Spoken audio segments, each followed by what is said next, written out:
I took the caretaker job because I needed money fast. My old job ended without warning and my savings were almost gone. When the agency called and said a rural client needed a live-in assistant for 2 weeks, I accepted before hearing any details. All I knew was that I would be caring for an elderly man who could no longer move on his own. The pay was higher than anything I had ever earned. I convinced myself this would be simple. Feed him, turn him, keep him comfortable. 2 weeks of quiet work sounded easy. The drive out to the property changed my confidence. Forests swallowed the road on both sides. Thick pines pressed close to the asphalt like they were listening. I kept expecting the trees to open into a clearing or reveal a mailbox, but the road stretched forward without anything familiar. My phone lost signal halfway there. The GPS screen froze. I kept going even though my chest felt tight, because turning back meant finding another job and dealing with overdue bills. The house appeared only when I was close enough for the headlights to touch the front steps. A large 2-story structure sat deep in the trees. The wood siding looked gray and tired. The roof sagged slightly in the center. Every window was covered by heavy curtains. No warm light welcomed me. There were no cars outside. No signs of anyone living there at all. The place looked like it had been waiting for something. I parked and sat with the engine off. The forest noise felt too loud. The air was colder than it should have been. I tried to shake off the feeling and grabbed my duffel bag. As soon as I stepped out of the car, the front door opened. A woman stood inside the entryway. She wore a dark skirt, a white blouse, and an expression that looked like exhaustion beaten into her over years. Her posture stayed firm, but her eyes looked unfocused, like she had not slept well in a long time. "You are early," she said. "I figured it was better than being late," I answered. She did not smile. She stepped aside and motioned for me to enter. The moment I crossed the threshold, a stale smell hit me. Old wood, closed rooms, something like dust mixed with cold air. The interior was dim, even though lamps were on in the hallway. The walls were lined with dark wallpaper that held onto shadows. "I am Mrs. Klein," she said. "I manage the house. The patient is upstairs. I will explain the rules before you meet him." Rules? She said it like we were about to discuss something serious. I followed her through the living room, past a long table covered in neatly folded blankets. A grandfather clock in the corner ticked with a deep rhythm. Every sound echoed slightly, like the house was hollow inside. Mrs. Klein led me to a small guest room near the bottom of the stairs. The bed looked clean. A small lamp sat on the nightstand. The dresser drawers were empty. There was no clutter anywhere. Everything looked staged, like a room in an old museum. "This will be yours during your stay," she said. "You are to remain inside the house at night. No wandering past midnight. No going outside after dusk. The forest is dangerous in the dark." I raised an eyebrow. "Dangerous how?" She paused. "You will hear things, the wind, animals. The walls sometimes settle. Ignore it. You are not here to investigate. You are here to care for the patient and nothing more." Her answer felt incomplete. She moved on before I could ask more. She took me to the kitchen, showed me the schedule taped to the fridge, then pointed to a narrow staircase leading to the upper floor. "You will meet him now," she said quietly. "He is bedridden. He cannot speak clearly most days. If he mumbles, do not try to interpret it. Stay calm and follow the routine." Her tone changed. She sounded careful, almost fearful. I could tell she wanted to say more but did not allow herself to. She put her hand on the railing. "One more thing. Do not mention anything personal. Keep your conversation strictly professional. It is for your comfort." Again, I felt like she was leaving something out. I nodded, even though the warning made no sense. She led me up the stairs. Each step creaked. The upper floor was darker than below. The hallway stretched long, lined with closed doors. Only one door stood open at the end. "That is his room," she whispered. We approached the doorway. The air grew cooler the closer we got, almost like we were walking toward an open freezer. My fingertips tingled. Mrs. Klein stepped aside. "You may go in, I will wait here." I walked into the room. The first thing I noticed was the lamp on the nightstand. It gave off a weak yellow glow, barely enough to light the area around the bed. The curtains were shut tight. The bed was positioned against the far wall. Heavy blankets covered the figure lying beneath them. The old man looked frail. His skin was pale and thin, stretched across his bones like paper. His arms lay stiff at his sides. His face was angled slightly upward. His eyes were closed. I took a slow breath and forced myself into a professional mindset. I had worked with patients before. Nervousness should not control me. I set my duffel bag down and stepped closer. His eyes opened. There was no slow flutter or natural blink. They opened instantly, wide and sharp, like he had been awake the entire time. I froze. His gaze locked onto mine. His irises were pale blue, almost washed out but focused with unsettling precision. He did not look confused or foggy. He looked aware. Before I could speak, he said something. "Evan." My heart kicked hard in my chest. I had not introduced myself. Mrs. Klein had not said my name in his presence. My voice caught in my throat. He continued staring. His mouth barely moved, but the word had been clear. He knew my name. He said it again. "Evan." My instinct was to back up, but I forced myself to stay still. I told myself he must have heard it from someone earlier. That had to be the explanation. Yet something about the way he said it made every hair on my arms stand up. I turned to Mrs. Klein. Her expression had tightened. She stepped into the room. "That is enough for today," she said softly. "He is alert now. It is unusual but not concerning. Come with me." I followed her into the hallway. She closed the door gently behind us. "He should not know my name," I said. "He sometimes remembers things," she replied. "He has moments of clarity mixed with confusion. Do not let it alarm you." Her voice sounded practiced, like she had repeated this excuse many times before. She kept her eyes on the hallway floor instead of looking at me. "Did you tell him about me earlier?" I asked. "No." "Then how did he know?" She took a long breath. It is better not to dwell on it. The mind can form connections in ways we do not understand. You will adjust. I did not believe her. She knew more than she was saying. There was something she was hiding behind that calm expression. I followed her back downstairs, feeling as if the house had officially closed in around me. She reminded me of the schedule, handed me a set of keys, and told me to rest. She said she would return in the morning with more instructions. Then she left the house and locked the door behind her. I stood in the silence of the living room. The ticking of the grandfather clock echoed in the background. I felt as if the air was heavier now, like something in the house had changed after the old man spoke my name.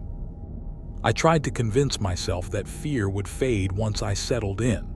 I tried to see the job as a simple 2-week assignment with a strange start. But as I walked to the guest room and shut the door behind me, a single thought stayed with me. The old man had known exactly who I was, not guessed, not assumed, known. And he had said it with certainty. Like he had been waiting for me. I did not sleep well during my first night in that house. The mattress was fine and the room was quiet, but something about the air felt wrong.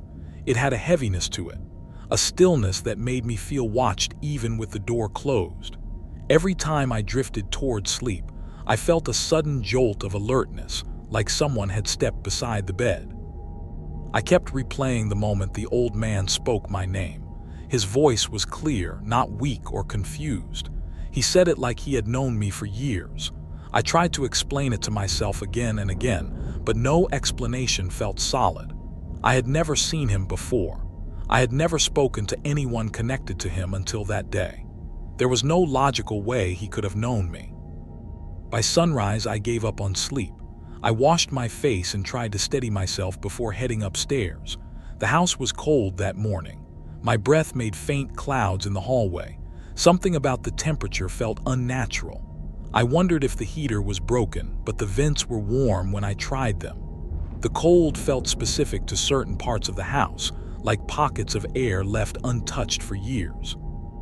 Mrs. Klein arrived just after 7. She moved through the house quietly, carrying a tray with medication bottles and a metal pitcher. She saw me halfway up the stairs and gave a tired nod. "You will feed him breakfast today," she said. "I will supervise for this first time." Her voice lacked warmth. It felt like she was trying to keep distance between us. I followed her to the old man's room. The door was slightly open. The same weak lamp glowed beside the bed. The same curtains blocked out the daylight. When we entered, the old man was already awake. His eyes tracked me the moment I stepped inside. There was no surprise or confusion. He looked at me with intention, like he had been expecting me. "Good morning," I said, trying to keep my voice steady. He did not respond. He only watched. Mrs. Klein set the tray on a small rolling table and positioned it beside the bed. She gave me quick instructions. Lift his head slightly with the pillow. Hold the spoon gently. Feed him slowly. Check his breathing between bites. She stood on the far side of the room while I worked. Her posture was rigid. She did not take her eyes off him. I lifted the spoon and brought it to his mouth. He opened it without delay, almost too quickly. The food disappeared without a sound. I fed him again. His eyes never left mine. They did not wander or blink often. It felt like being studied. "He is eating well today," Mrs. Klein said carefully. I nodded. "He seems aware." Her fingers tightened around the edge of the table. "Some days he responds more than others. Do not assume it means improvement." I looked at the old man. His expression shifted for just a moment. A small twitch at the corner of his mouth. Not a smile. Something closer to recognition. "Do you need anything else?" I asked him. He inhaled sharply. His chest rose in one smooth movement. His mouth moved, but no sound came. His lips formed shapes. Mrs. Klein stepped closer and placed her hand on his shoulder. "You do not need to speak," she told him. "Rest." He stopped moving and closed his mouth. His breathing settled again. I wanted to ask her why he reacted so strongly, but she shook her head as if anticipating the question. "He has limitations," she said. I noticed. "There are times when he tries to say more than he should. It is not your place to encourage him. Your focus is physical care, nothing more." She said it with such firmness that I could tell she was hiding something. I looked down at him again. He blinked slowly, but I could feel his awareness. It pressed against the room like a presence. I finished the feeding routine and checked the bedside table. A list of medications lay beside the lamp. The handwriting was neat but old. Some of the labels on the bottles were scratched or faded. None of the medications looked familiar to me. Some had no pharmacy labels, only handwritten notes. I noticed one bottle had a date from more than a decade earlier. "Are these still good?" I asked. "They are necessary," she replied. "You will administer them only when I instruct you. Some days he requires them, some days he does not." I felt a knot tighten in my stomach. Something about the bottle bothered me. The liquid inside was dark and thick. The scribbled label gave no hint about what it was. When I turned back, the old man was staring harder than before. His gaze felt sharp, as if cutting through the air. "You said he usually does not speak," I said. "That is correct. But yesterday he said my name clearly." She did not answer at first. She walked to the dresser and straightened a stack of folded towels, even though they were already neatly placed. She kept her back to me. "He may have heard it through the floor," she said quietly. "That is not possible. I never said it before entering the room." She set the towel down slowly. "Then he must have remembered it," she said. "That does not make sense." She finally turned to face me. Her expression was tense and unreadable. "You are in this house to work.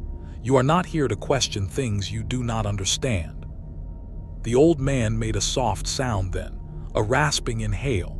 Mrs. Klein shifted toward him instantly, as if the noise alarmed her. She placed her hand on his arm. "It is all right," she whispered. I took a step back. Something about the moment felt intimate and strange.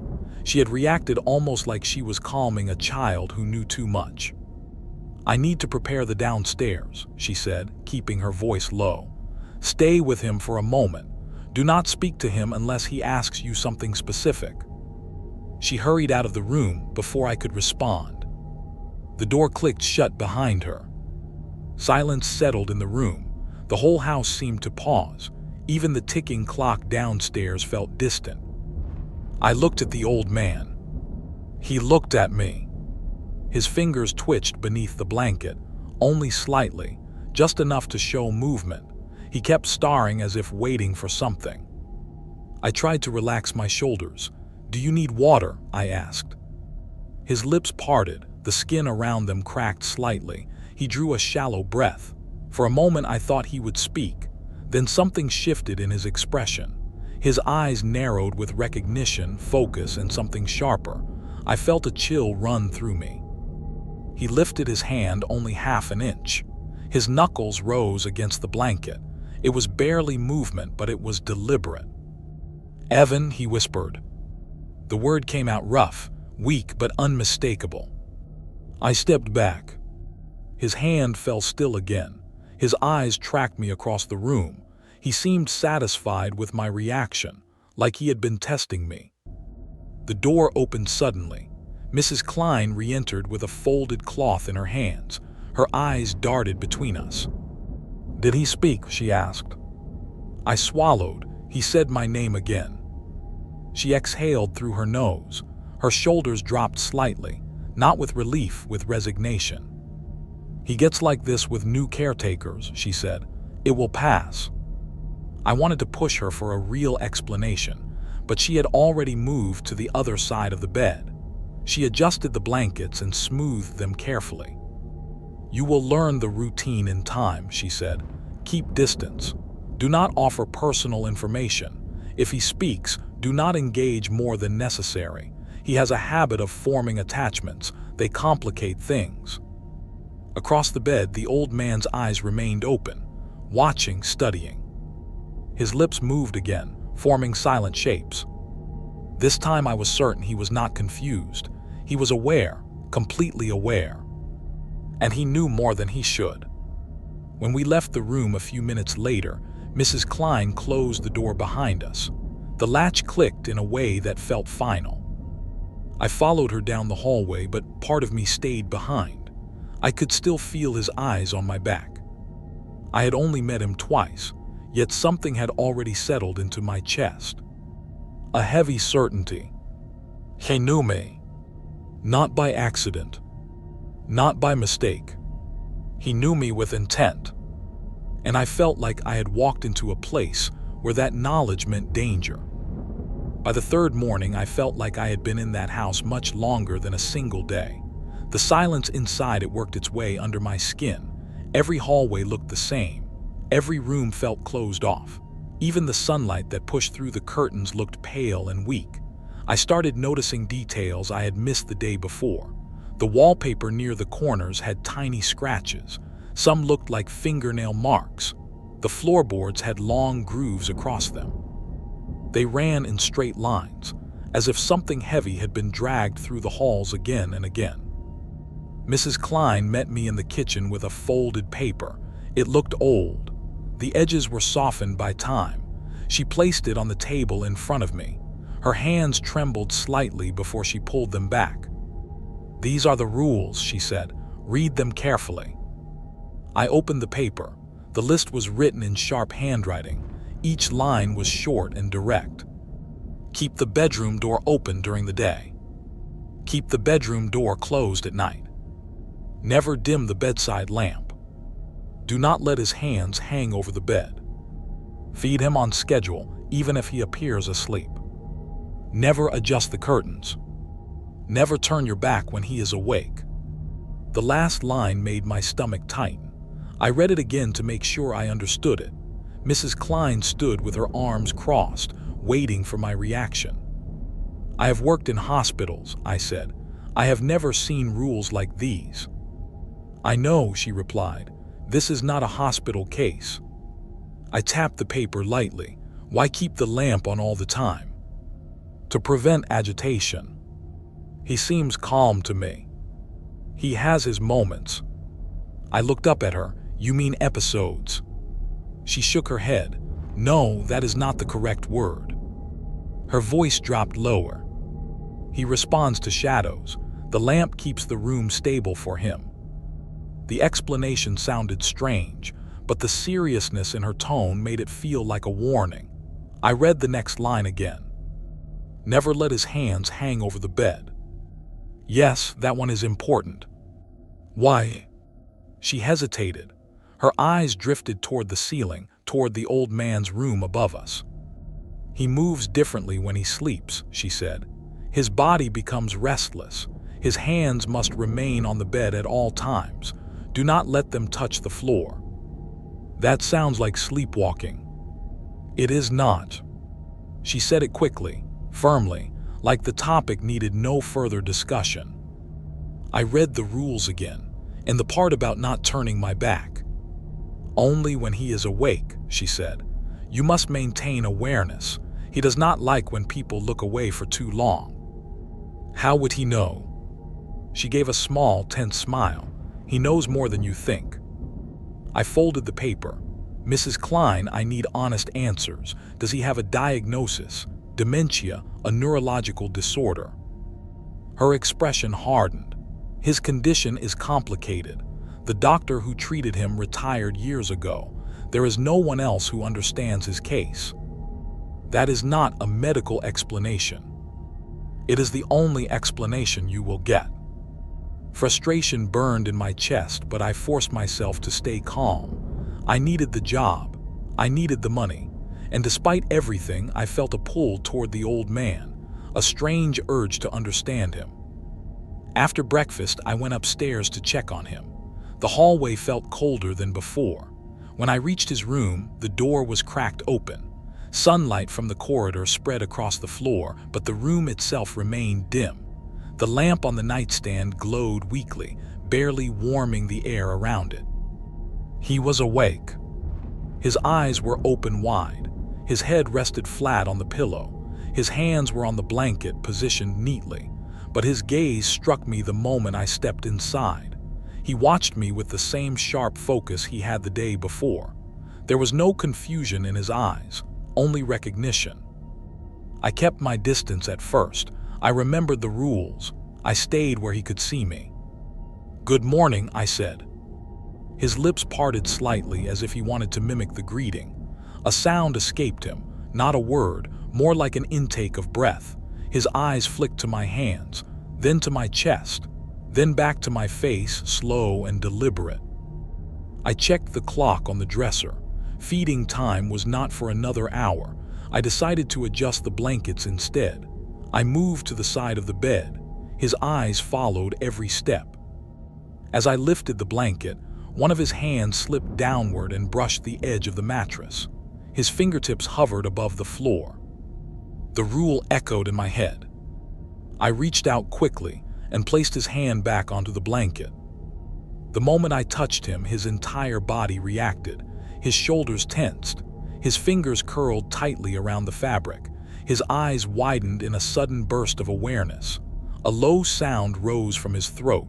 Not pain, not fear, something closer to warning. "I am just adjusting the blanket," I said, my voice low. His breathing grew sharper, faster. His gaze locked onto my hand like he expected it to do something.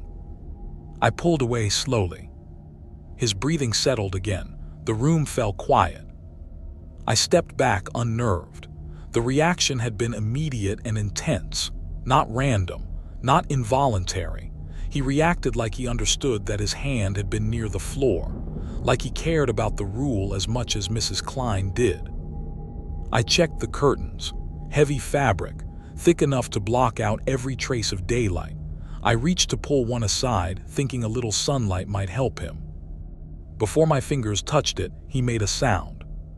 A harsh, sudden exhale. I froze. He stared at the curtain with wide eyes. His fingers dug into the blanket. His breathing grew ragged again. I let go of the curtain. His body relaxed. I stepped back again. My heart pounded hard against my ribs. Every rule on that paper started to feel less like superstition and more like something vital. When I left the room, I found Mrs. Klein at the end of the hall.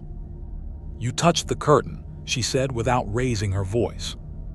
I stopped walking. "How did you know that?" She pointed downward. Shadows moved across the floorboards, shifting in patterns the way light should not move. They twisted slightly, then settled. She watched them with a hard expression. "He reacts to changes in light," she said. "He has lived in darkness for years. Do not disturb it. It is for your safety as well as his." I stared at the shadows. They swayed again, even though nothing in the hallway moved. My pulse raced. "He is very sensitive," she added. "Follow the rules and you will be fine." Her attempt at reassurance did nothing. The rules were starting to feel like barriers. Barriers meant to keep something inside, or keep something from spreading. Later that afternoon, I returned to check on him again. He slept this time. His breathing was shallow but steady. His hands rested neatly on the blanket. I stood by the door and watched him. In the silence, I noticed something new. Scratches on the bed frame. Long, deep gouges carved into the wood near the bottom. They looked old, but something about them felt deliberate. They were curved and clustered, as if made by fingers or nails pressing downward over and over. I crouched and ran my fingers along them. The grooves were deep, far too deep for an old man with brittle bones. I stood again. The room felt colder, the air heavier. The lamp flickered once, then steadied. I stepped out of the room and closed the door softly. The rules were no longer just unsettling. They were necessary. I could feel it now. Something in that room needed boundaries. And I had a growing sense that the old man was not the only one I was caring for. I tried to sleep on the narrow cot in the upstairs guest room, but the house never settled. The walls clicked. The pipes rattled even when there was no water running. Every few minutes I thought I heard soft shuffling in the hallway, like someone dragging bare feet over the floorboards. I kept checking the door. Nothing. Just darkness and that cold air that never seemed to warm up no matter how high the thermostat was set. At around 2 in the morning, I finally drifted off. It felt like I slept for only a few minutes before something pulled me awake again. At first, I didn't know what it was. Then I heard it more clearly. Someone downstairs was saying my name with a thin, strained voice. It wasn't a shout. It wasn't a cry. It sounded like someone trying to call out from deep inside a tunnel. I sat up and listened. The house was still except for that voice. My name again, slow, dragged out, in a way that didn't even sound human. I opened the door and leaned out into the hallway. There was nothing but shadows along the railings. The stairs looked darker than they should have. I told myself it was Mr. Alden. He must have needed help. He was sick and bedridden. That old voice could sound strange at night. That was what I repeated to myself as I made my way downstairs. I held the handrail because my legs were shaking. The voice came again. My name stretched into something unnatural. The closer I got to the bottom of the stairs, the more wrong it sounded. Like it wasn't coming from the bedroom. More like it was coming from behind the walls. When I reached the first floor, the smell hit me again. That sour chemical odor that sat heavy in the air. I stepped into the hallway and listened. Everything went silent. I moved toward his bedroom door and pushed it open a few inches. The room was dim. The lamp still cast that dull yellow glow across the bed. Mr. Alden was awake, his head tilted toward me. His eyes were open wide and glassy. For a moment I froze. He looked at me like he had been waiting. I stepped inside and asked if he needed anything. He didn't answer. His chest rose and fell in short, rapid breaths. He kept looking around the room like he was following something I couldn't see. I walked to the side of his bed. His fingers twitched under the blanket. He looked at me again, but not the way a person looks at another person. It was sharp, focused, like an animal studying something it doesn't understand. He whispered my name again.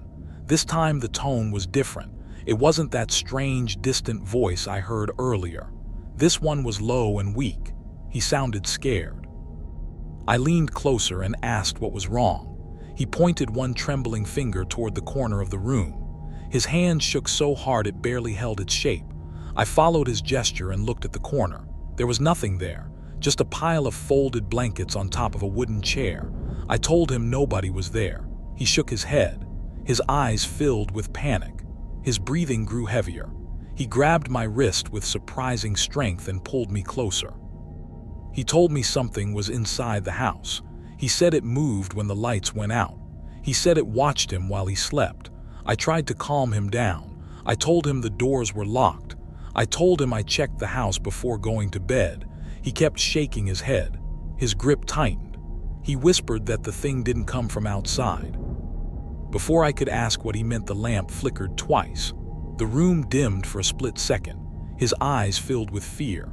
I turned toward the lamp just in time to see the hallway lights go out one by one. The darkness spread toward the bedroom like ink in water. The electrical hum vanished.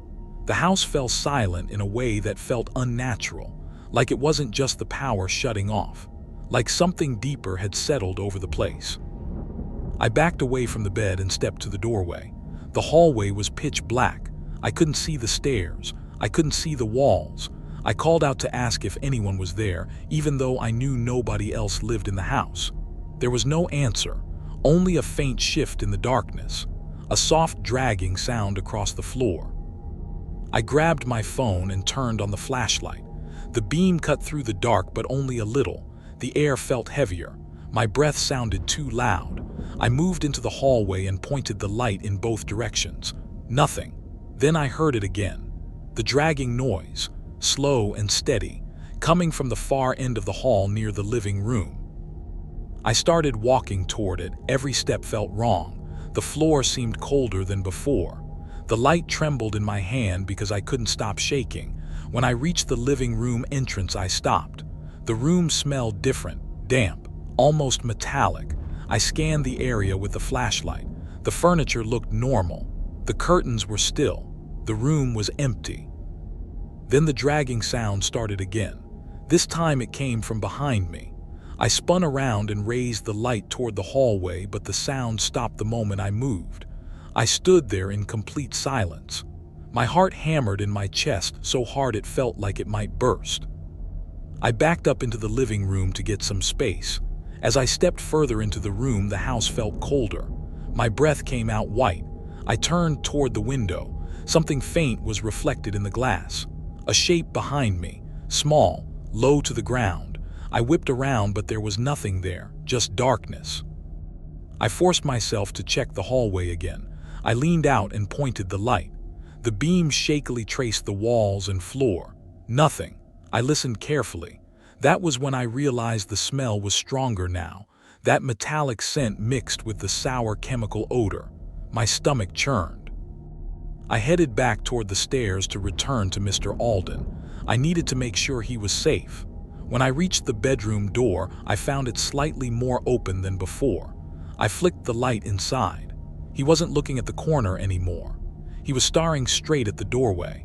His eyes locked on my phone's flashlight like it was the only thing he trusted. I stepped inside and asked if he was all right. He didn't speak. He lifted his hand weakly and pointed at the foot of the bed. I lowered the light. For a second, I thought I saw something shift near the blanket, a small movement, like someone pulling back into the shadows. I blinked and it was gone. I checked under the bed. Nothing. I checked the closet. Nothing. I checked the bathroom. Empty. When I came back into the bedroom, he finally spoke again. He said it touched him. I asked what touched him, but he didn't answer. He closed his eyes like he was trying to block out something he didn't want to remember. The power came back all at once. The lights snapped on so fast my eyes stung. The heater kicked in. The electrical hum returned. The house felt normal again in a way that made the last few minutes feel unreal. but the look on his face told me it wasn't my imagination. I stood by his bed long after he fell asleep. I didn't trust the house anymore. I didn't trust the shadows either. I kept the lamp turned up as high as it would go. I waited until almost dawn before I let myself sit down. Nothing else happened that night. But I didn't sleep. And neither did the house. I stayed awake until the sun began to rise behind the curtains. The light came in pale and weak, but it was enough to calm the house. The shadows softened. The air warmed. For the first time since I arrived, the place felt almost normal. I walked to the kitchen and made coffee just to keep myself standing. Every time the floor creaked, I flinched. I wanted to convince myself the night had been some kind of stress episode. Long hours, little sleep, a strange house with a sick man. Anyone would start hearing things. That was the story I tried to repeat in my head as I moved through the morning routine, but it fell apart as soon as I went to check on Mr. Alden. He was awake, but he didn't look the same. His eyes followed me in a slow, heavy way, like he had been up the entire night too. There were dark circles under his eyes, and his hands shook when he reached for the glass of water I brought him. I asked if he remembered what happened during the power outage. He didn't respond. His gaze shifted toward the hallway instead. He asked if I heard it again. I told him I didn't know what he meant, but he didn't explain. He just stared at the doorway with a distant, hollow expression that unsettled me more than the night itself. I stepped out of the bedroom to wash the dishes. When I turned into the hallway, I noticed something that made me stop cold. 3 long, thin marks ran down the wallpaper beside the door frame. They weren't there last night. They were deep enough to carve into the wood under the paper. They looked like they were made by something small but sharp. Not a knife, not fingernails, something narrower, something that dragged down slowly enough to leave almost perfect parallel lines. I touched them. The grooves were cold. They felt fresh. The wallpaper around them curled outward like it had been pulled recently. My stomach tightened. I checked the rest of the hallway and found another set of marks near the baseboards, then more near the stairs, all faint, all narrow, all low to the ground. I went back to the bedroom and asked if the nurse before me had a pet, maybe a cat, maybe some kind of animal that got into the house. He shook his head. He said nothing had ever lived here besides him. No dogs, no cats, nothing that could have done that. He told me the marks had started a few weeks before he became bedridden. He tried painting over them. They would return by morning. The contractors he hired said it was moisture damage, but he knew better. He said the scratches always appeared after he heard it move. He didn't say the name of whatever he meant. He just called it. That word stuck with me. Simple, sharp, heavy with fear. I checked every room for signs of animals anyway. No droppings, no hair, no holes, no loose vents. Nothing that showed a living creature had been crawling through the house. That only made the marks feel worse, like something had made them on purpose. Around noon, the house grew cold again. Not as badly as last night, but enough to lift the hair on my arms. The smell returned too, faint but noticeable. That sour metallic scent hiding under the normal air. I opened windows to push it out, but it didn't move. It clung to the hallway like a thin, invisible film. I decided to clean the scratch marks, even though something about them made me want to avoid touching them. I took a cloth and warm water and scrubbed at the wallpaper. The marks faded slightly but didn't disappear.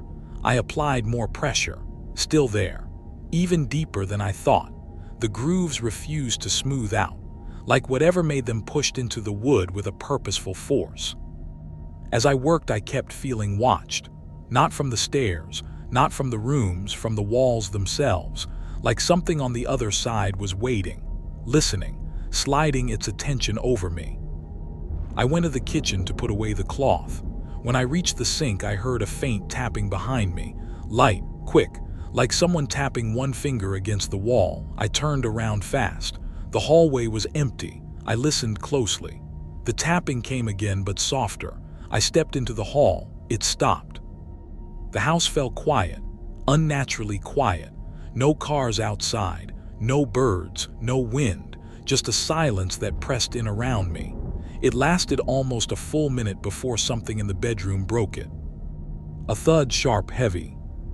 I rushed inside and found Mr. Alden halfway off the bed. His breathing was fast and shallow. His eyes were wide with panic. He said something touched his leg, something cold, something that didn't feel like a hand.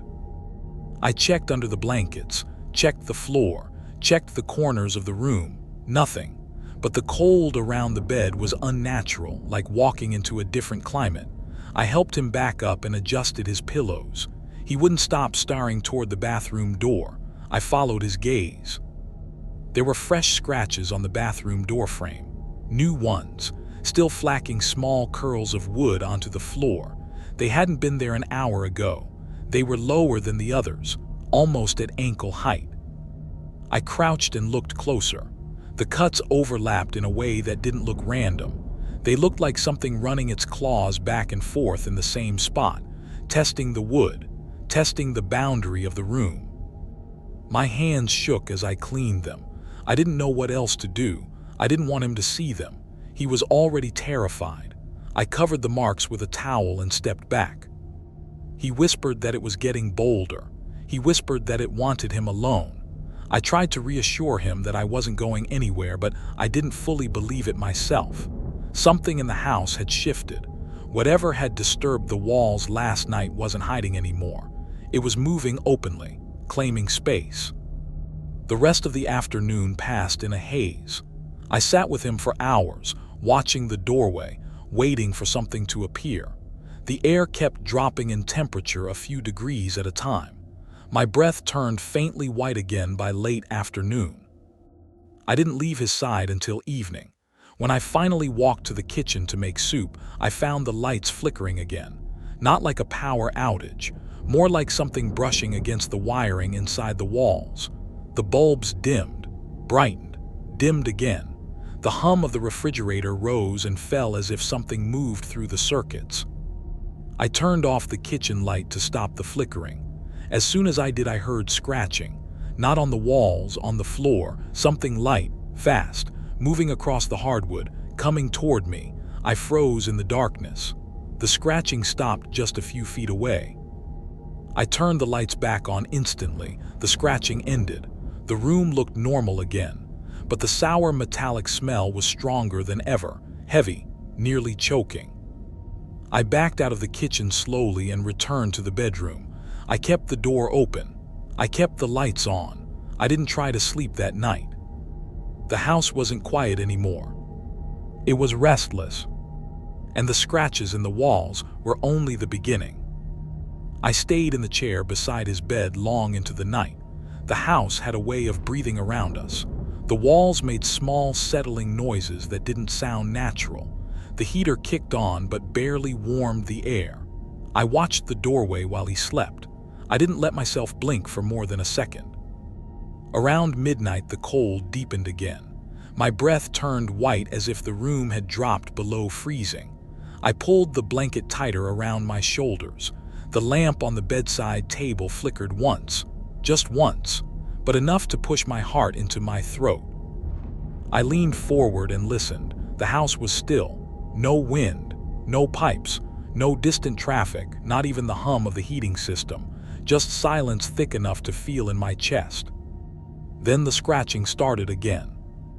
This time it was different. It wasn't faint. It wasn't scattered. It was steady and rhythmic, like something dragging its nails over the floorboards in slow, deliberate patterns. The sound came from the hallway first, then from the wall outside the door, then from under the bed. I gripped the armrests and stood up. The lamp flickered again. The scratching under the bed grew faster. Something moved. I stepped back. My chest tightened. My legs felt numb. I crouched low, even though everything inside me told me not to look. I lowered my head closer to the edge of the bed, slowly, carefully. The cold pressed against my face. I held my breath and lowered my phone's flashlight. The beam hit the floor. At first I saw nothing, just dust. A pair of old slippers, shadows under the bed frame. Then something shifted deeper inside the darkness. Not a rat, not an animal. Something small and pale moved its weight from one limb to another. I froze. I lifted the phone a little higher. The shape crawled forward an inch. I saw a thin hand, too small, too narrow. The fingers were long. The nails were sharp and curved. They tapped lightly against the wood as it moved. I heard that tapping echo in my skull. The hand slid back into the shadows, as if it realized the light had found it. I jerked away from the bed and nearly tripped over the chair. My breathing grew loud, too loud. I kept the flashlight pointed at the floor. The space under the bed stayed still, empty, silent. I turned to check if Mr. Alden had woken up, but he was wide awake already, staring at the underside of the bed with pure fear. His breathing was shallow, quick. He whispered that it never came that close before. He whispered that it usually stayed in the walls. I whispered back, asking what it was. He shook his head. He didn't know. He said it wasn't a person. It wasn't an animal. It wasn't something that belonged in a house. He said he started hearing it after his wife died. He said the first sign was the smell, then the cold, then the scratching. He told me it grew stronger when he was alone. The scratching started again. This time it came from the corner of the room, then the closet, then the bathroom. It moved too fast to be anything that walked on two legs. It shifted around the room like it followed some path only it understood. I moved to the center of the room where I could see everything. My phone light trembled in my hand. The bathroom door creaked open an inch.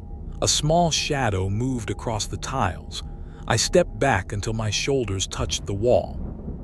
The closet door rattled, not from wind.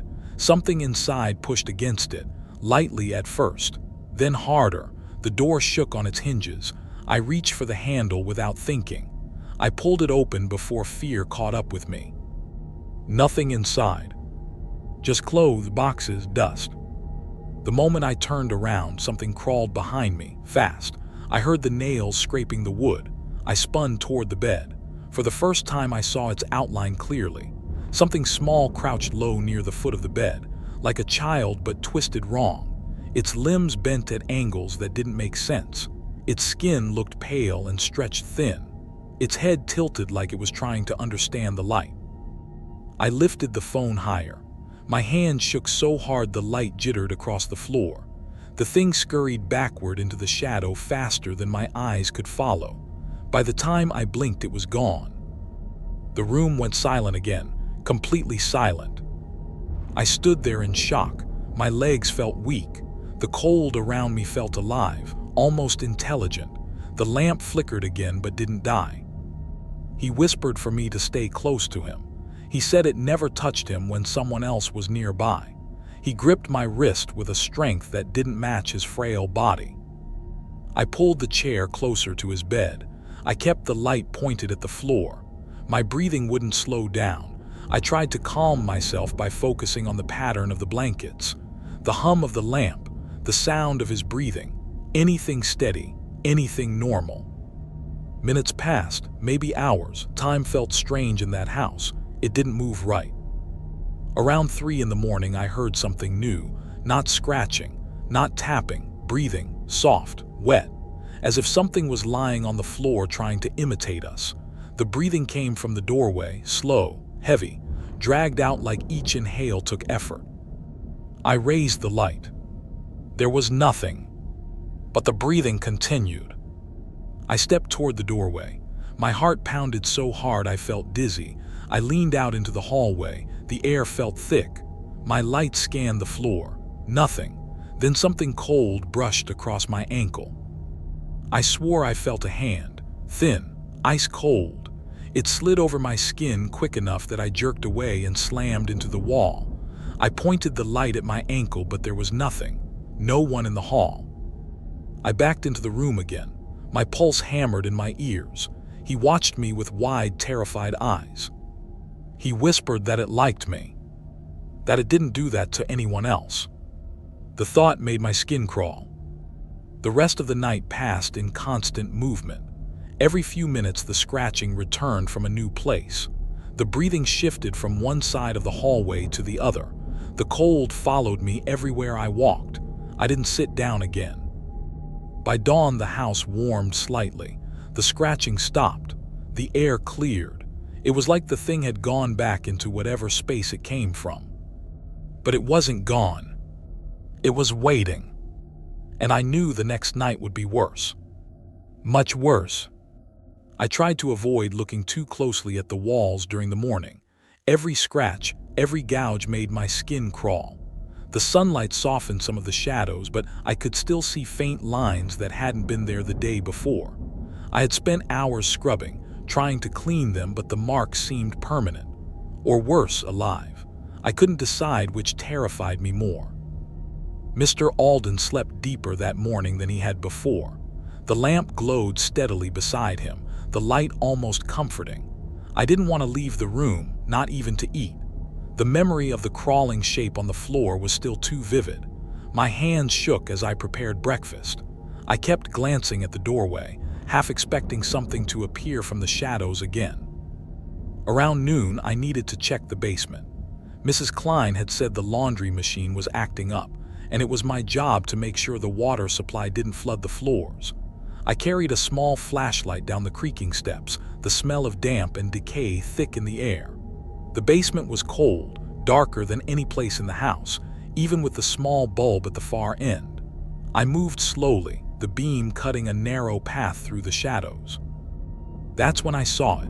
On the concrete floor, faint at first, something reddish glimmered in the flashlight. My stomach sank. I leaned closer. Blood, a streak. Not enough to come from a human, I thought, though the old man was my first thought anyway. I followed the trail, tracing it with my eyes. It led along the corner of the wall, toward the small furnace, and ended in a smear that looked like letters. I dropped the flashlight. My hands shook. My chest tightened. I bent over to see clearly. Written in the dark red streak was my name. Not just my first name, my full name. I stumbled back against the wall. I wanted to scream. I wanted to run. But my legs refused to move. The air was thick and heavy. I could hear the slow hum of the furnace, but underneath it was a faint, wet dragging sound, like something moving behind the walls. The blood glimmered again under the flashlight as if it were alive. My mind raced. Who had written it? Who could have gotten into the house? No doors had been open. No windows. Mrs. Klein hadn't been gone. The old man never moved like that. The thought of it being the same thing from last night made my stomach twist. I stumbled upstairs as fast as I could.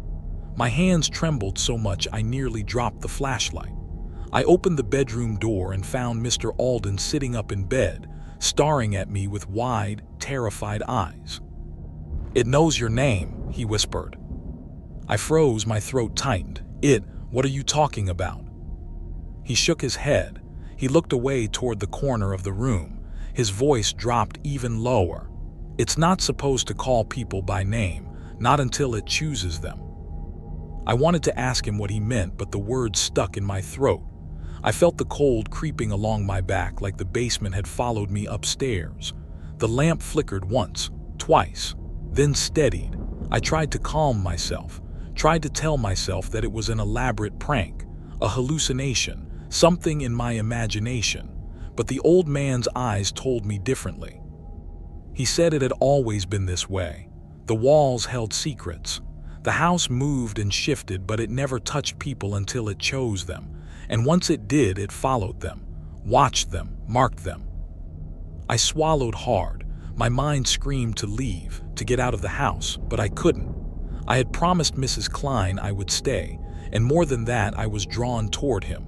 The old man, whatever was in this house, seemed to know that, knew I couldn't leave him alone.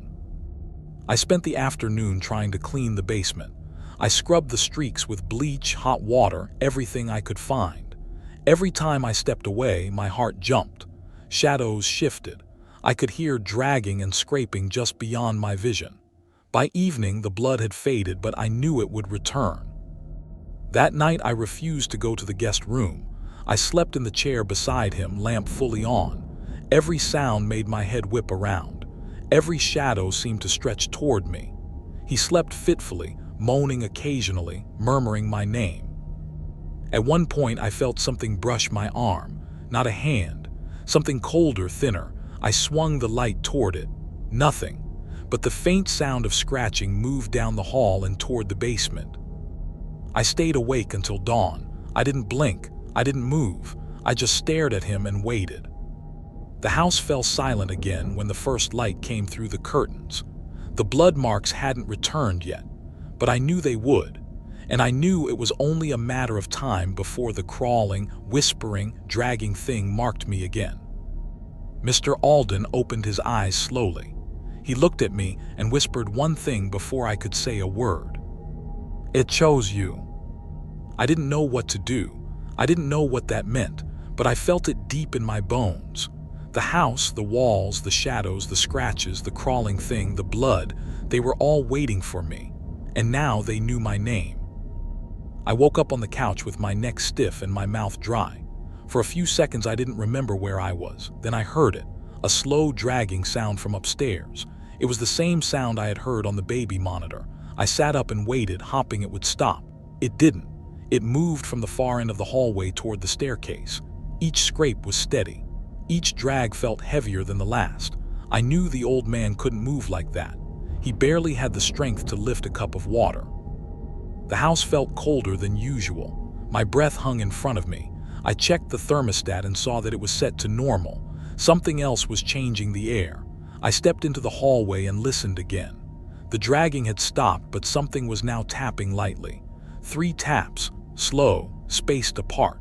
It came from the direction of his room. I didn't want to go back up there, but I knew I couldn't ignore it. I walked up the stairs, holding the railing to steady myself. Halfway up, I felt something brush the back of my shirt. I turned quickly, but nothing was there. I forced myself to keep going. The light in the hallway flickered, just like before, just like it always did before something happened. I reached the top and stood still. The tapping continued. 3 taps, then silence, then another set of 3. I pushed his door open. The room smelled like old medicine and something sour. He was awake again. His eyes were open, but he wasn't looking at me. He stared at the corner of the room where the shadows were thickest. I followed his gaze and felt a chill run down my spine. There was nothing there, but the way he stared made it feel like something was waiting. He raised his hand slightly and pointed toward the corner. His finger trembled. His mouth moved, but the words came out shattered and broken. I stepped closer, trying to hear him. His hand shook harder. I finally made out what he was trying to say. Not a sentence, just one word. He whispered it again and again. Behind, behind, behind. I spun around, expecting to see someone right behind me, but there was nothing. The room felt tight, heavy, like the air was thick enough to slow my breathing. I backed away from the corner and stood near the door. He didn't take his eyes off the shadows. His breathing grew fast and shallow. Then he grabbed my wrist with surprising strength. He squeezed hard and pulled me closer. His eyes were wide, filled with panic. He stopped whispering behind and said something different. He told me not to let it touch him. His voice was thin and shaking. Before I could ask what he meant, he stopped speaking altogether. His head fell back onto the pillow. His eyes closed. He wasn't unconscious. He was pretending. I could see it in the tension in his jaw. He didn't want to see what was in the room anymore. I moved away from him and checked the rest of the room. Nothing seemed different, but the atmosphere felt wrong. I grabbed the chair and sat next to his bed. I didn't want to leave him alone. The old man's breathing slowed, and for a moment I thought he was drifting into real sleep. Then he whispered again without opening his eyes. He said it was getting closer. He said it was hungry. The hallway light flickered again, once, twice. Then it went completely dark. The door behind me creaked slowly, but there was no wind. I stood and pressed my back against the wall. I couldn't see anything in the hallway. The darkness looked alive, like it was moving. I reached for my phone to use the flashlight, but it slipped from my hand. The screen hit the floor and cracked. The light failed to turn on. I bent down to pick it up, and as I did, I heard something breathe near the doorway, not the old man. This was deeper, slow, wet. The room grew colder. I moved closer to the bed and grabbed the old man's arm, not knowing what else to do. His skin was icy. He opened his eyes again and stared at the door behind me. His lips moved, but no sound came out. Then the dragging sound returned. It came from the hallway, closer than ever. Scrape, scrape, scrape, right up to the doorway. I felt it stop just inches away. I didn't dare look. The old man's eyes were full of terror. He lifted his arm and pointed toward the floor behind me. I finally forced myself to turn my head, just a little, just enough to see the edge of something move across the floor. A shape I couldn't understand. Dark, flat, wrong. It slid into the room without any sound, except the slow drag that followed behind it. I stepped backward, pulling the old man's bed closer to the wall. The shape paused in the middle of the floor as if sensing the movement. Then it lifted, not like a person standing, more like something unfolding upward. I couldn't see a face, but I felt it looking right at me. My chest tightened. My legs felt weak. The old man whispered again. He said it had been waiting for me since the first night. He said it knew my name long before he did. I grabbed the edge of the bed and started dragging it toward the door, but I couldn't move it far. The shape moved slightly. A small shift, but enough to make the air feel sharp. I didn't know what it wanted. The old man whispered that it didn't want him. It wanted me. I stared at the shape, unable to move. For a moment it hovered there, studying me. Then the hallway light flickered back on and the shape flattened instantly, sliding across the floor and disappearing under the bed. The room was quiet again, too quiet. I didn't dare look under the bed. I backed out of the room and pulled the door shut. The old man screamed my name from inside, begging me not to leave him alone, but I couldn't stay in that room any longer. The scream echoed down the hallway. Then it stopped suddenly. Not because he calmed down. It stopped like something cut it off. I stood in the hallway shaking. The house was silent. I didn't know if he was alive or dead. I didn't know if the thing was still in the room or following me. I only knew one thing. I wasn't supposed to be here. And the old man knew that long before I did. I stood outside his door listening for anything. A breath, a movement, even another drag across the floor. There was nothing. The silence felt wrong. I pressed my ear against the door and tried to hear him, but the wood felt cold enough to sting my skin. I didn't want to open the door again, but I also couldn't ignore the possibility that he needed help. I reached for the handle and stopped when I felt it tremble under my fingers. Something on the other side was touching it, not turning it, just resting against it. I stepped back slowly. My heart thudded hard in my chest. I whispered the old man's name to see if he would respond. The door stayed still. No voice answered, no whisper, no breath. I waited a few more seconds and finally walked away from the door. I didn't want to leave him, but staying there meant standing inches away from whatever had pressed against the handle. I walked downstairs to calm my nerves. The house creaked more than usual. Every sound felt too close. The air smelled dusty and old. I checked the living room and kitchen again, then stepped toward the main door. The urge to leave was strong. I grabbed the handle and tried to pull it open, but it stuck. I pulled harder. It didn't move at all. The lock wasn't engaged. Something else held it shut. I pushed. I kicked near the bottom. The door didn't even shake. The house felt sealed, like it didn't want me leaving. I backed away and sat on the floor, trying to catch my breath. I thought about calling for help, but my phone was still cracked and useless. I checked the old man's landline, but all I heard was faint static. No dial tone, just a low crackling that grew louder when I put my ear closer. I sat on the couch and tried to keep my eyes open. The exhaustion caught up to me quickly. I didn't want to fall asleep, but my body was shutting down. I pulled a blanket over myself and tried to keep the hallway in view. I ended up drifting in and out of light sleep. Each time I closed my eyes, I saw the same thing. A shape rising from the floor, a face just out of view, something watching me from a place I couldn't understand. I woke again to a thump from upstairs, then another, not a drag this time, more like something heavy dropping on the floor. I sat up and listened. The sound didn't repeat. I forced myself to stand and slowly walked up the stairs. I didn't want to go back to his room, but every part of me felt pulled there. When I reached the top, I saw faint light from under his door. He never turned lamps on by himself. Something else was in that room. I stepped closer and pushed the door open a crack. The lamp beside his bed was glowing. The old man was sitting upright again, but something was different. His posture was stiff. His head tilted slightly downward. His eyes were open, but they didn't look alive. They stared in a flat, unfocused way. I stepped inside slowly. He didn't react. I said his name, but he didn't blink.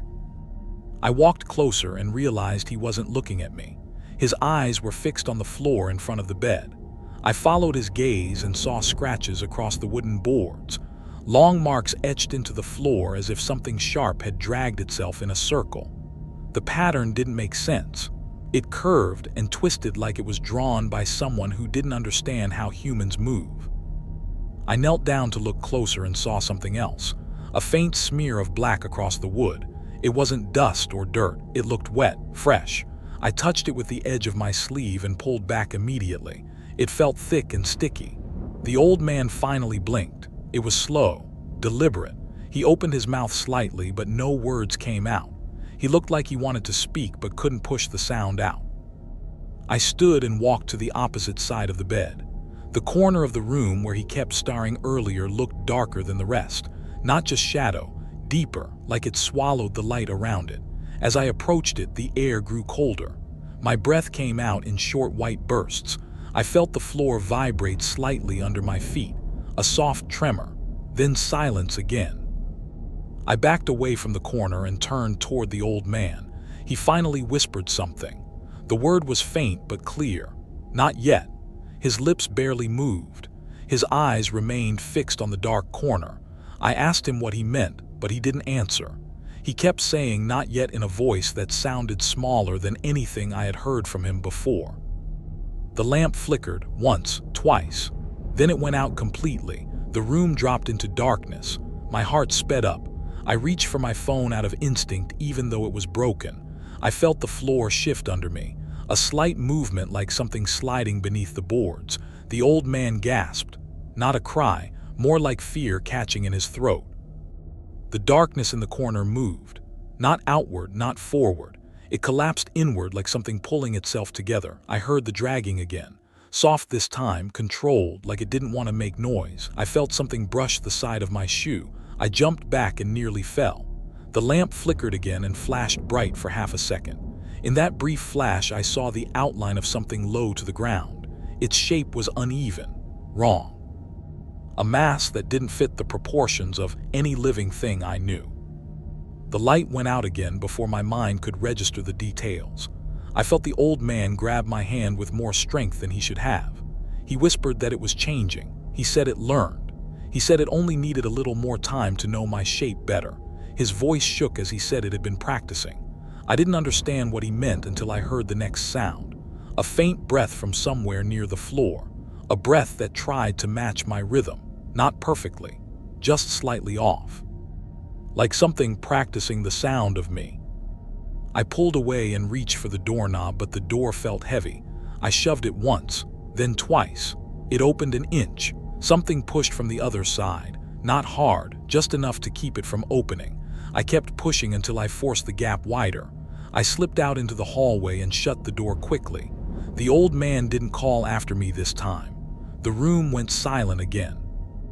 I hurried down the stairs and sat in the living room, trembling.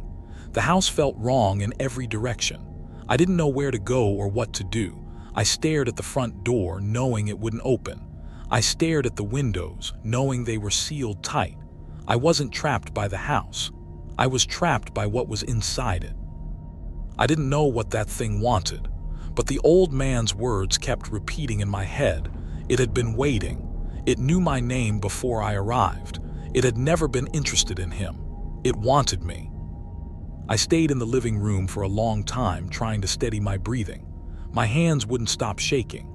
My heartbeat felt heavy and uneven. I kept staring at the stairs, expecting to see something crawl down step by step. Every few seconds I thought I heard shifting wood or a soft scrape from above. I kept telling myself it was the house settling, but I did not believe it.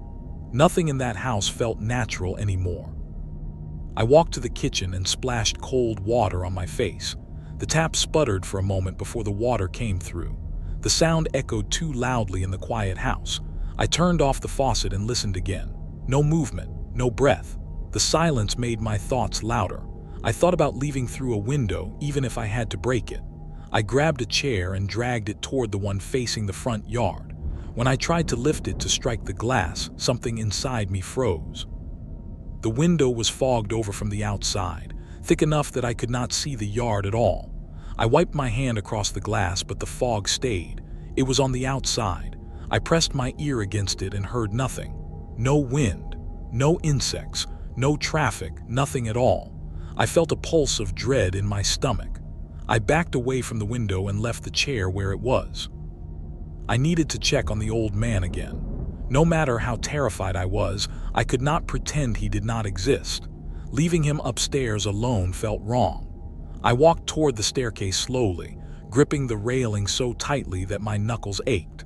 I moved each step at the speed of someone walking toward a cliff edge. When I reached the top, I stood perfectly still. The hallway lights were on. I had turned them off earlier. Now they glowed with a yellowish tint that made the walls look sickly. The old man's door was slightly open, just enough to show a thin line of darkness inside. I stepped closer and nudged the door. It opened slowly without a sound. He was sitting up again. His eyes were open wide. His mouth hung slightly open like he had been caught mid-breath. He stared at me without blinking. His chest rose and fell, but the movement looked forced. I walked to the center of the room and stood a few feet away from his bed. I said his name. He did not answer. I said it again. His eyelids twitched, but he stayed silent. I thought he might be in some kind of frozen state until I saw his fingertips moving.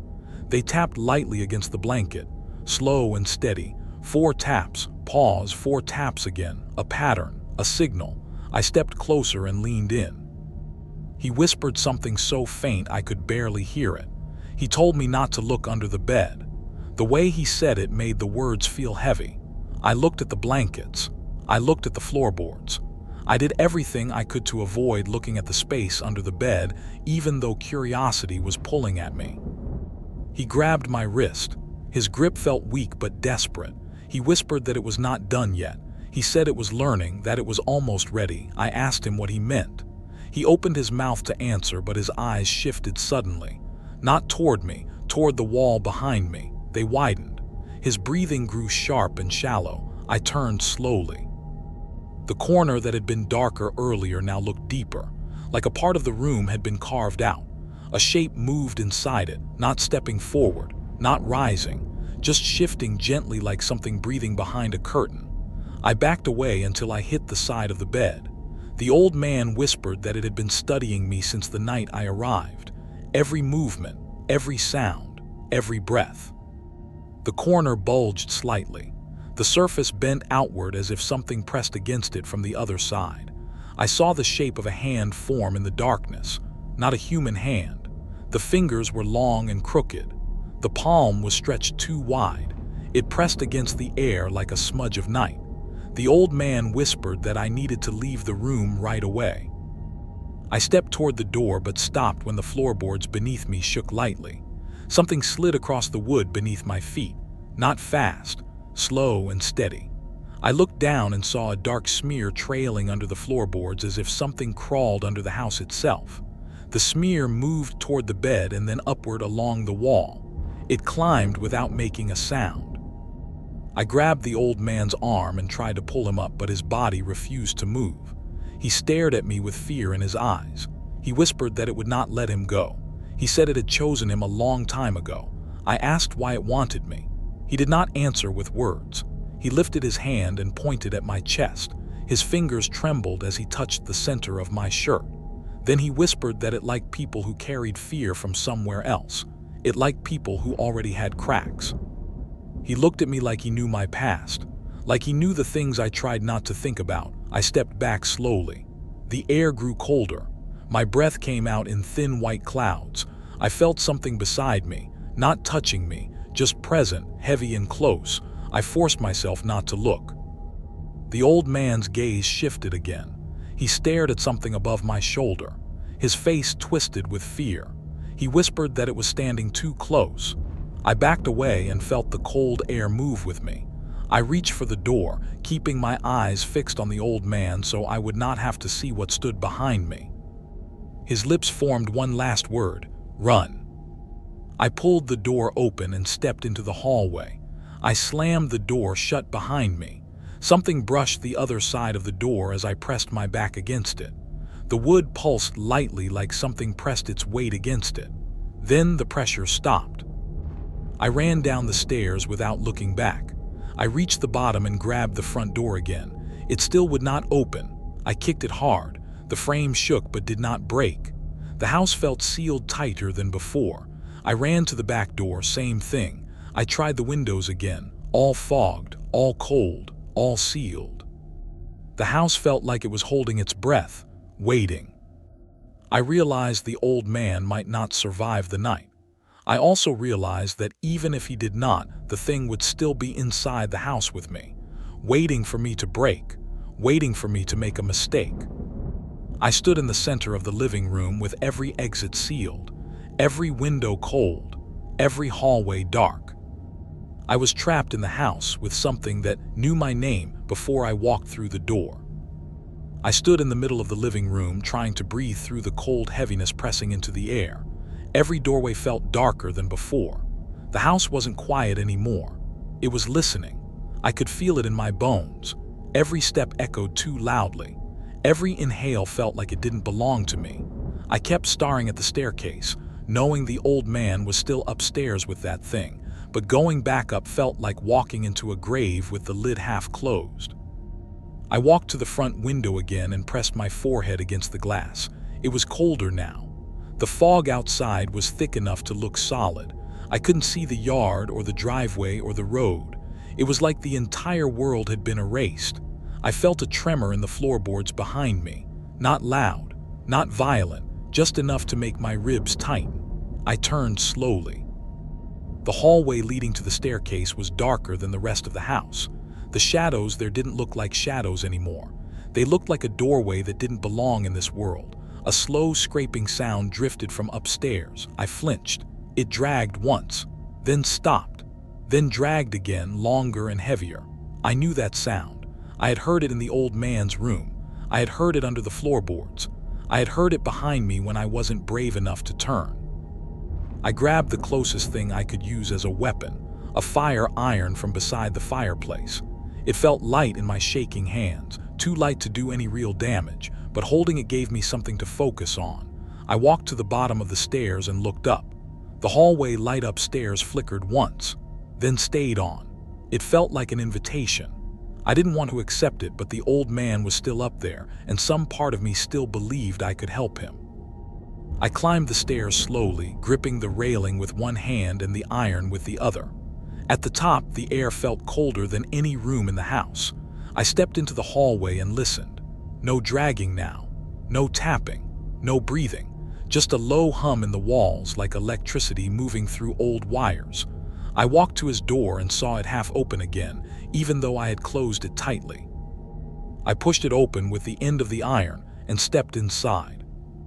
The old man sat in the same position as before, upright, eyes open, but something was different. His head hung at an unnatural angle. His mouth was slightly open like he had been caught mid-gasp. His chest didn't rise, his fingers didn't twitch, his eyes didn't blink. I walked closer and touched his wrist lightly. His skin felt cold and stiff. He was gone. I stepped back as the realization hit me. I wasn't taking care of a dying man anymore. I was alone with something that no longer needed him. The lamp beside his bed flickered. The shadows stretched across the floor, bending in ways shadows shouldn't bend. The dark smear under the bed pulsed lightly. Then it started to move, slow at first, then faster, like something waking up. I stepped back toward the door. A deep breath filled the room behind me. Not human, not natural, a sound that rattled the walls. I ran out of the room and slammed the door shut. This time something slammed back from the other side. The impact shook the walls. I heard wood crack. I stumbled backward and nearly fell down the stairs. I didn't stop to look. I ran down the staircase and sprinted toward the kitchen. The house felt tighter with every step, like it was closing in around me. I grabbed a knife from the counter even though I knew it wouldn't matter. I tried the back door again, still sealed. The window beside it looked clearer though. The fog outside had thinned just enough for me to see shapes. I pressed closer and tried to make out what I was seeing. It wasn't the yard. It wasn't the trees. It wasn't anything that belonged outside a house.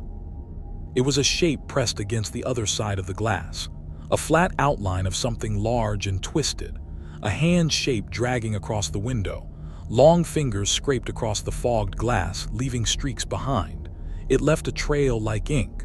I stumbled back, nearly dropping the knife. The shape outside pressed harder, bending the window inward slightly. I ran to the living room and tried the front door again, putting all my weight into it. The wood groaned but didn't move. I screamed for help even though I knew no one would hear me. The fog outside swallowed the sound. I turned and heard the upstairs door crack open, then another heavy drag down the hallway. Then the first step on the staircase creaked. I looked up and saw it, not clearly, not fully, just the shape of something unfolding onto the top stair. Its outline was wrong, too wide at the shoulders, too narrow at the waist. Its arms hung too long. Its head bent slightly sideways like it wasn't sure how to hold itself. It moved in careful jerks like it was trying to match human motion but couldn't get it right. I backed away slowly, keeping my eyes on it. Then it spoke. Not in words, in sound. It breathed out a shape of a noise that tried to match my voice. It wasn't perfect, it wasn't natural, but it sounded like me. My own breath, my own rhythm, played back at me from something that shouldn't know how.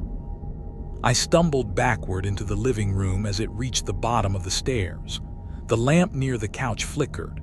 The shadows stretched across the carpet. I tried to run toward the side window, but the floor shifted under my feet. Something rose through the boards, a dark shape sliding upward like oil. I swung the knife at it, but the blade passed through without effect. The shape rippled as if amused. I backed toward the center of the room. The thing on the stairs moved closer, each step slow and careful. Its form sharpened as it approached. I saw the outline of fingers, the curve of a shoulder, a head that tilted too far in one direction. It wasn't trying to hide anymore. It stepped into the living room and stopped a few feet away from me. The air around it felt thin and sharp. I could barely breathe. It watched me with something that wasn't eyes. It shifted slightly and made a low sound that almost resembled my voice calling my own name. Hearing it broke something in my mind. I felt dizzy and sick.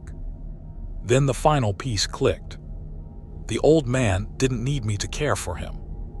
He needed me to replace him. Whatever this thing was, it wasn't after his life. It was after presence, attention, familiarity. It had learned the old man. It had filled the space between him and the world. Now it wanted someone new, someone it had been studying since I arrived, someone it could shape itself around. Someone like me. It stepped closer and reached out. Its arms stretched too far, too easily. I backed away until I hit the wall. The house vibrated, the floorboards creaked, the lights flickered. It leaned in closer. Its face came into view, not a face, a shape of one. A suggestion, blurred and shifting like it hadn't finished copying me yet. I realized I had one chance left. Not to fight it, not to outrun it, but to reject it. I lifted the fire iron and slammed it into the window beside me with everything I had. The glass cracked. I hit again, then again. The crack spread across the pane. The air behind me grew colder as the thing moved faster. I hit the window one more time. It shattered outward, exploding into the yard. Cold fog rushed inside. I climbed through the broken window and fell into the wet grass outside. The fog swallowed me immediately. I couldn't see the house. I couldn't see anything. But I could hear the thing inside the house screech in a broken voice that tried to mimic mine. It sounded frustrated, confused, angry. I stumbled forward into the fog until my hands touched gravel. The driveway, I kept walking. I didn't look back. I didn't breathe until the fog thinned and the road appeared. When I finally reached the main road, I collapsed. A passing driver found me minutes later. By the time help arrived, the house was empty. The old man's bed was empty. The rooms were cold and silent. No footprints. No scratches. No smear marks. No sign anything had ever lived there. But I know the truth. It didn't stay in the house. It didn't disappear. It is still learning me. Still shaping itself around my breath. Still matching my steps. Still waiting for me to come back. Or waiting for the right moment to come find me first.